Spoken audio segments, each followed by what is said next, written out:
एक देवर भाभी जो होती है वह बागेश्वर धाम में 6 महीनों से रह रही होती है और यहाँ पर सेवादार के रूप में काम करती है और अपना पालन पोषण करती है। तभी यहाँ पर पुलिस जब इस देवर भाभी को गिरफ्तार करता है तब यह देवर भाभी जो होती हैं एक अलग कहानी पुलिस को बताने लगता है। देवर का कहना होता है कि भाभी के ऊपर प्रेत आत्मा का वास करता है, इसी वजह से बागेश्वर धाम दिखाने के लिए लेकर आया हूँ। लेकिन यहाँ पर यह देवर भाभी का एक अलग ही कहानी सामने आता है, पता चलता है। और यह देवर भाभी जो होता है पुलिस से बचने के लिए बागेश्वर धाम में छिपा हुआ रहता है, क्योंकि इन लोगों को सोचना होता है कि यहाँ पर पुलिस जो है हमको नहीं खोज पाएगा।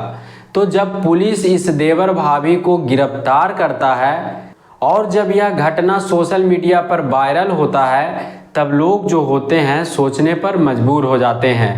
और यह देवर भाभी का जो कहानी लोगों के सामने आता है उसको सुनने के बाद तो आपका विश्वास ही नहीं होगा, क्योंकि यहाँ पर यह भाभी जो होती है लव मैरिज शादी करती है और फिर यहाँ पर भाभी जो होती है अपना देवर के साथ में भी लव अफेयर में रहने लगती है। अब यह लव अफेयर जो होता है इतना ज़्यादा बढ़ जाता है कि इस लव अफेयर में एक आदमी का जान चला जाता है और देवर भाभी जो होता है पुलिस से बचे फिरते रहते हैं। तो आखिर इस देवर भाभी का पूरा कहानी क्या है, इसको जानने से पहले मैं आपको बता दूं कि मेरा नाम है गुड्डू और मैं इस चैनल पर क्राइम की कहानी आप लोगों को सुनाता हूं। तो आपसे बस एक ही रिक्वेस्ट है कि अगर आप इस चैनल पर पहली बार आए हैं तो इस चैनल को सब्सक्राइब कर लीजिए और वीडियो को लाइक कर दीजिए, जिससे कि मेरा हौसला बढ़ा रहे। तो दरअसल यह जो घटना है वह कानपुर की है। यहाँ पर एक दिनेश नाम का आदमी होता है और यह आदमी जो होता है एक ट्रक ड्राइवर होता है। दिनेश जो होता है ट्रक को चलाता है और अपना पालन पोषण करता है। अब यहाँ पर दिनेश जो होता है उसका मुलाकात एक लड़की से होता है और इस लड़की का नाम पूनम होता है।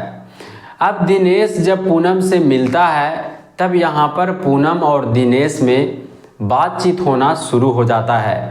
अब यह पूनम और दिनेश का जो प्यार है कुछ दिनों तक चलता रहता है। और मैं आपको बता दूं कि आज से 1 साल पहले पूनम और दिनेश का शादी लव मैरिज होता है और शादी के बाद दिनेश जो होता है पूनम को अपने घर कानपुर में रखने लगता है।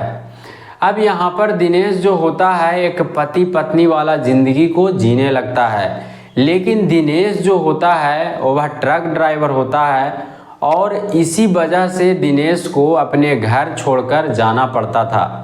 और यहाँ पर दिनेश के पत्नी जो होती है पूनम वह घर में अकेली रहती है। अब यहाँ पर दिनेश के और भी 2 भाई रहता है, मनोज और अश्विनी। अब दिनेश के घर में उसका 2 भाई रहता है, मनोज और अश्विनी। और यहाँ पर दिनेश के पत्नी जो होती है वह भी इस घर में रहती है। अब यहाँ पर दिनेश जो होता है वह ट्रक चलाने के लिए घर से चला जाता है। तभी यहाँ पर दिनेश के पत्नी जो पूनम रहती है वह दिनेश के भाई मनोज से प्यार करने लगती है। अब यहाँ पर मनोज का शादी नहीं हुआ रहता है और मनोज जो होता है अपनी भाभी पूनम से प्यार करने लगता है। अब यहाँ पर देवर भाभी का जो प्यार है वह दिन प्रतिदिन बढ़ता जाता है, लेकिन इस बात का जरा सा भी ख्याल दिनेश को नहीं होता है। दिनेश जो होता है वह अक्सर व्यस्त रहता है अपना गाड़ी को लेकर और यहाँ पर दिनेश जो होता है अपनी बीवी के पीछे समय नहीं दे पाता है। लेकिन यहाँ पर दिनेश के बीवी पूनम जो होती है अपने देवर के साथ में संबंध में रहती है। तभी यहाँ पर दिनेश जो होता है एक दिन अचानक से अपने घर में आता है, तब देखता है कि उसका भाई मनोज जो है अपनी भाभी के साथ में गलत काम कर रहा है।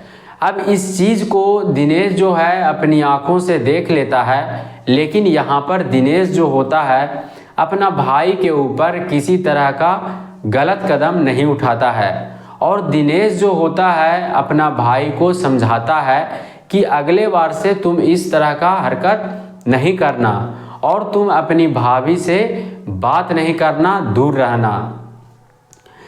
लेकिन दिनेश को क्या पता था कि पूनम जो है मनोज से प्यार करती है और मनोज के पीछे पागल है। अब कुछ दिन के बाद यहाँ पर मनोज और उसकी भाभी पूनम जो होती है, इन दोनों को लगने लगता है कि हम दोनों के बीच में दिनेश आ रहा है और हम लोगों को डिस्टर्ब कर रहा है। तभी यहाँ पर 24 अप्रैल 2024 को दोनों देवर भाभी जो होती है प्लान बनाता है और फिर रात में पूनम जो होती है नशा का गोली देकर अपना पति को बेहोश कर देती है। और फिर यहाँ पर पूनम जो होती है अपने देवर के साथ अपने पति को मार मार कर हत्या कर देती है। अब यहाँ पर दोनों देवर भाभी जो होता है दिनेश के लाश को छुपाने में लग जाता है। अब यहाँ पर दिनेश के घर से कुछ दूर एक नदी रहता है और नदी के बगल में कुछ खाली जगह जमी रहता है। तभी यहाँ पर मनोज जो होता है अपना भाई दिनेश के लाश को वहाँ पर लेकर चला जाता है और गड्ढा करके छिपाने का प्रयास करता है। लेकिन इसी बीच यहाँ पर गांव वाले आ जाते हैं। तभी यहाँ पर मनोज जो होता है बचकर वहाँ से फरार हो जाता है और फिर यहाँ पर मनोज जो होता है अपनी भाभी को लेकर घर से निकल जाता है।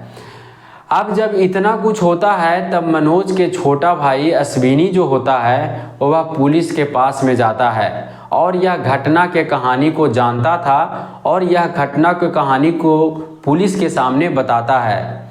पुलिस जो होता है दिनेश के लाश को खोजने में लग जाता है और फिर यहाँ पर पुलिस जो होता है दिनेश के लाश को खोज लेता है। लेकिन यहाँ पर देवर भाभी मनोज और पूनम जो होती है वह पुलिस के हाथ नहीं लगती है। अब यहाँ पर पुलिस जो होता है इन दोनों को खोजने में लगा हुआ रहता है। लेकिन मनोज जो है वह अपना मोबाइल नंबर को बंद कर देता है और अपना सिम जो रहता है वह तोड़कर फेंक देता है। लेकिन मनोज के मोबाइल का जो IMEI नंबर होता है वह दिनेश के छोटा भाई अश्विनी को मालूम होता है और IMEI नंबर जो होता है अश्विनी पुलिस को जाकर दे देता है। अब यहाँ पर 6 महीने के बाद मनोज जो होता है अपना मोबाइल में एक नया सिम लगाता है। तभी यहाँ पर पुलिस के पास में नोटिफिकेशन जाता है और फिर यहाँ पर पुलिस जो होता है मनोज और उसकी भाभी को बागेश्वर धाम में जाकर गिरफ्तार कर लेता है। और फिर यह घटना का वीडियो जब सोशल मीडिया पर वायरल होता है तब लोग जो होते हैं इस घटना को सुनने के बाद सोचने पर मजबूर हो जाते हैं।